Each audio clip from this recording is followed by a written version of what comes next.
자, 그동안 이제 코로나 문제 관련해서 저희가 이제 의학 전문가들 말씀 많이 들었는데 오늘은 방역 당국의 얘기를 좀 직접 듣는 시간을 갖겠습니다. 중앙사고수습본부의 손영래 사회전략반장을 연결하겠습니다. 반장님 안녕하세요. 예, 안녕하십니까. 예, 반장님도 한 해 동안 정말 고생하셨습니다. 아닙니다. 모든 국민들께서 함께 좀 고생하신 것 같습니다. 야, 고생하셨죠, 반장님도요. 자, 일단은 연말에 만남이 제한돼서 참 아쉬워하는 분들이 많이 계신데 어느 정도 이제 확산세는 진정세로 가고 있다 이렇게 볼 수 있을 것 같아요. 그래도 이제 사회적 거리두기 2주 연장하신 배경이 있을 것 같습니다. 예, 좀 아무래도 또 국민들께서 불편하시고 서민 경제에 좀 영향을 미치는 거리두기를 연장하게 돼서 좀 송구스럽습니다. 말씀하신 대로 지금 이 지난주를 기점으로 총 유행 규모 자체는 감소세로 전환되었고 예. 이 경향들은 분명히 좀 뚜렷해지고 있습니다. 다만 아직까지 이 총 유행 규모의 감소가 이 중증 환자의 감소로 연결되고 있지는 않아서 아직 위중증 환자가 1,000명 이상이 계속 좀 발생하고 있고 그리고 또 하나 다른 변수로는 오미크론의 변이가 지금 좀 확산을 시작하는 단계로 지금 보고 있어서 예. 이 오미크론의 위험성에 대해서는 아직까지 사실 각국에서 우리나라를 비롯해서 세계 각국에서 이게 정확한 과학적 사실들이 축적되지 않아서 평가가 좀 어려운 지점들이 있습니다. 따라서 좀 선제적으로 이 부분들을 좀 억제하기 위해서도 2주간 좀 거리두기를 연장을 해서 최대한 오미크론 확산을 저지하는 가운데 현 방역 상황을 좀 더 안정화시키겠다라고 하는 판단이었습니다. 진 작가님. 예, 지금 그 오미크론 확진자 중에서 오미크론 확진자의 비율이랄까 아니면 절대 수는 어떻게 됩니까? 지금 이제 이 처음으로 발견됐을 때가 11월 말이었습니다. 11월 20며칠이었을 건데 이 이후로 지난주에 저희가 지역사회에서 샘플 조사를 했을 때는 1.8% 정도 지역사회 확진자들이 오미크론에 감염되어 있었습니다. 다만 매주마다 이 증가 추이가 2배 정도씩으로 지금 증가하고 있는 상황이라서 결국 좀 최대한 늦출 수는 있지만 우세종이 되는 것은 피할 수 없을 거라고 지금 보고 있는 중입니다. 그럼 오미크론 상황에 따라서 또 혹은 그 중환자, 중증 환자들의 추세에 따라서는 현재보다 더 강력한 거리두기가 나올 수도 있는 상황입니까? 지금 전체적인 방역 상황은 상당히 안정화되는 추이로 지금 해석하고 있습니다. 예. 가장 중요한 것 중에 하나는 의료 체계 여력이라고 볼 수 있는데 한때 저희가 이제 중환자실을 비롯해서 병상 가동률이 80%를 초과하면서 환자의 배정, 입원 자체가 원활해지지 못하는 그런 상황까지 좀 처했었는데 병상을 좀 빠르게 확충하고 효율화하면서 오늘은 지금 이제 60%대 가동률로 뚝 떨어져 있는 상태라서 대기하시는 환자분도 없고 이 병상의 여력들은 안정화되고 있는 추세입니다. 앞으로도 병상을 계속 좀 확충할 거라서 이 부분들은 좀 더 가속화될 수 있다라고 보고 있습니다. 따라서 2주간 거리두기를 좀 더 유지하는 가운데 병상 여력이 좀 더 많이 확보되고 그리고 이제 위중증 환자까지 줄어들기 시작하면은 거리두기를 다시 강화할 필요성은 없을 거라고 보고 있는데 예. 말씀하신 대로 변수는 오미크론의 증가 추이가 어떻게 발현될 것인지 그리고 특히 저희가 지금 판단이 조금 어려운 부분들이 위중증률과 치명률들이 아직 정확하게 계산이 안 되고 있어서 예. 이로 인해서 실질적으로 이제 건강에 위해가 끼치는 분들이 얼마나 나타나게 되는 것인지 이 판단들이 조금 2주 뒤의 상황 판단을 좀 어렵게 하는 부분들입니다. 그 외국의 사례들이 좀 나와 있지 않습니까? 아직 그게 충분하지 않은가 보죠? 예, 지금 외국이 지금 11월 말에 발견된 다음에 한 달 정도 만에 지금 12월 말에 대부분 국가들이 이제 50%가 넘는 예. 70%, 80% 우세종으로 전환됐습니다. 근데 이제 이렇게 확산 속도에 대해서는 지금 자료들이 나오고 있는데 델타에 비해서 최소 2배 또는 3배 정도 감염 속도가 빠르다 정도까지는 입증되고 있는데 이제 위중증과 치명률로 연결되려면 아직 시간이 좀 필요합니다. 이분들 중에서 이제 어느 정도 사망자가 나오고 어느 정도 중환자들이 나오는지가 한 2, 3주 정도 지나면 데이터들이 좀 나오기 시작할 찰나라서 아직 전 세계적으로 이 부분에 대해서는 현재까지는 좀 엄정하게 말하기는 좀 어려운 상태입니다. 그렇군요. 지금 이제 김성현 거리두기 소장입니다. 체제를 좀 유지하고 있다고 하는데 방역 패스 대상은 좀 강화됐지 않았습니까? 미접종자는 일명 혼밥만 가능한 상황이고 그리고 또 백화점, 대형 마트에서까지 방역 패스 의무화를 하면 사실 이제 백신 접종을 여러 가지 이유로 못 하신 분들 같은 경우 좀 차별을 당한다. 이런 말씀을 하실 수도 있고 한편으로는 꼭 필요한 조치였는지에 대해서도 좀 확인을 해볼 필요가 있을 것 같은데요.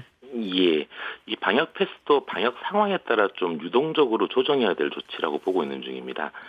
현재 이제 18세 이상 성인 인구에서 미접종자는 전 인구의 7%입니다. 이제 7%로 굉장히 작으신데 예. 문제는 지난 5주간 중증 환자와 사망자의 52%가 이 미접종자분들입니다. 그러니까 이 얼마 안 되는 분들이 감염이 됐을 때 중증화율이나 치명률은 접종 완료자에 비해서 4-5배 이상으로 지금 나오다 보니 굉장히 많은 분들이 중증화되고 사망하시게 되는 겁니다. 따라서 지금 이런 상황에서는 방역 패스는 좀 그 당사자 자체를 감염으로부터 보호해서 중증화 사망을 억제하는 목적과 또 사실 이분들에 대한 고도 의료 체계, 중환자실이나 여러 치료 여력들이 상당히 집중돼야 되기 때문에 이 부분들을 좀 더 효율화시킨다는 측면에서는 방역 패스를 현재 다소 공격적으로 확대하고 있는 거고 이런 부분들을 통해서 서서히 미접종자의 감염이 줄어들면서 전체 중증 환자 중에 사망자 중에 미접종자 분율이 줄어들기 시작하면 방역 패스는 좀 탄력적으로 안정성이 높은 시설부터 또 해제해 나갈 예정입니다. 예, 결국 방역 패스를 강화하면서 접종 안 받으신 분들을 접종할 수 있도록 유도하려고 하는 거죠? 그런 목적도 있지만 사실은 예. 방금 말씀드린 대로 지금 미접종자에서부터 발생하는 중환자 사망자가 너무 많습니다. 예. 그러니까 이 부분들을 지금은 좀 방어막을 치는 개념입니다. 방어막. 방역 패스를 좀 강화시키면 예. 실제 지금 한 2주 전부터는 이분들로 인한 중증화 환자 비중이나 중증 환자 비중이나 혹은 사망자 비중들이 좀 줄어드는 추이인데요.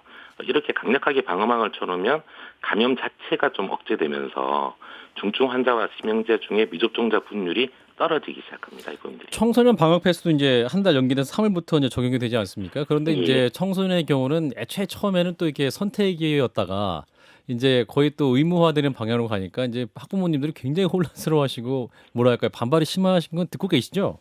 예, 그렇습니다. 교육부 쪽을 통해서 이 여러 현장의 의견을 들어서 이제 오늘 결정했던 것이 시행을 3월 1일로 한 달 좀 늦추고 네. 또한 여러 현장에 아마 이 방역 패스의 확인과 적응 과정이 좀 필요할 것이라고 봐서 예. 한 달 정도 이 계도 기간을 가지는 것으로 결정하였습니다. 청소년 쪽도 마찬가지로 방역 상황이 좀 악화됐기 때문에 이렇게 지금 결정을 하고 있는 것인데요. 예. 저희가 예전에 한 전체 확진자의 한 15% 이내 정도로 억제되고 있던 18세 이하 감염이 최근에는 이제 25% 이상으로 좀 솟구치면서 매일 1,000명 이상의 감염자가 나타나고 있습니다. 18세 이하에서. 예, 예. 대표적으로 이제 60세 이상의 경우에는 저희가 3차 접종률이 현재 75%까지 도달했는데 60세 이상의 경우는 35%한 2,500명씩 발생하던 확진자가 현재 20% 아래로 그래서 이제 900명대로 낮아지고 있는 상태입니다. 그러니까 이렇게 좀 대조해 볼 때 청소년들의 감염 위험성이 지금 너무 높아지고 있어서 이 시기에는 방역 패스를 좀 적용을 해서 아무래도 이런 감염으로부터 좀 보호를 하면서 전체적인 유행 규모를 통제할 필요가 있다라고 하는 좀 그런 목적이었습니다. 그러니까 청소년들에게도 또 그 부모님에게 말씀드릴 수 있는 건 이제 백신을 접종시키시는 게 가장 좋다 이렇게 말씀드리면 맞습니까? 예, 아무래도 이제 저희가 일상 회복을 계속 추진해야 될 거기 때문에 감염의 위험성이 다소는 떨어지더라도 예전 거리두기를 상시적으로 하고 있던 시기에 비해서는 굉장히 높아질 거라고 보고 있습니다. 알겠습니다. 예. 일부 전문가들 사이에선 방역 패스 예외 적용 기준이 지나치게 좁다는 지적도 나오고 있는데 어떻게 생각하시나요? 예, 이 부분들은 지금 이제 이 담당 부처인 질병관리청에서 의학계와 함께 좀 개선 방안들을 검토하고 있습니다. 그래서 아마 좀 피치 못한 사유에 대해서는 현장에서 좀 더 해석을 폭넓게 할 수 있는 방법들을 좀 찾아낼 예정입니다.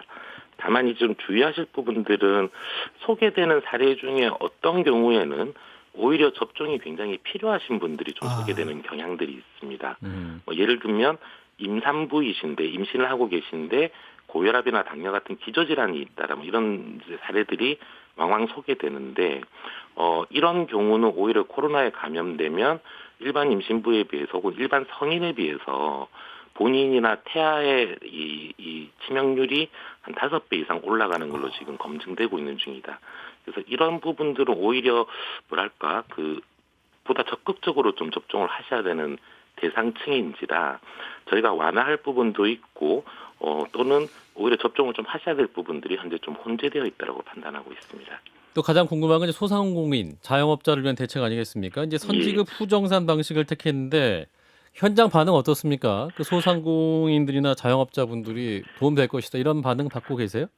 일단 아무래도 거리두기 때문에 생업에 가장 영향을 미치고 예. 이런 소상공인들의 어떤 피해가 큰 부분들에 대해서는 항상 좀 안타깝게 생각하고 송구스러운 심정입니다. 그래서 이번에는 여러 현장의 어떤 건의들 그리고 이제 다수 이 전문가분들의 어떤 건의들을 좀 따라서 우선 지원을 좀 하고 이후에 정산을 해서 이 부분들에 대해서 남으면 저리 융자로 상환하게끔 하고 부족하면 더 추가 지원을 하는 쪽으로 큰 틀의 이 정책을 잡았습니다. 지금 일단 현장에서는 안 하는 것보다는 이게 낫다라는 식의 어떤 반응들은 바로 나오곤 있고 예. 저희들 판단에도 최대한 신속하게 좀 지급을 해서 설 전에 최대한 빠르게 지금 지급을 할 예정이라서 지금 당장 좀 생계적인 어려움을 겪고 계시는 분들에게는 즉시적인 효과가 있을 거라고 지금 기대하고 있습니다. 알겠습니다. 네, 일상 회복의 날 새해 속히 오면 좋겠네요. 말씀 여기까지 드릴게요. 고맙습니다. 예, 감사합니다. 네, 중앙사고수습본부의 손영래 사회전략반장이었습니다.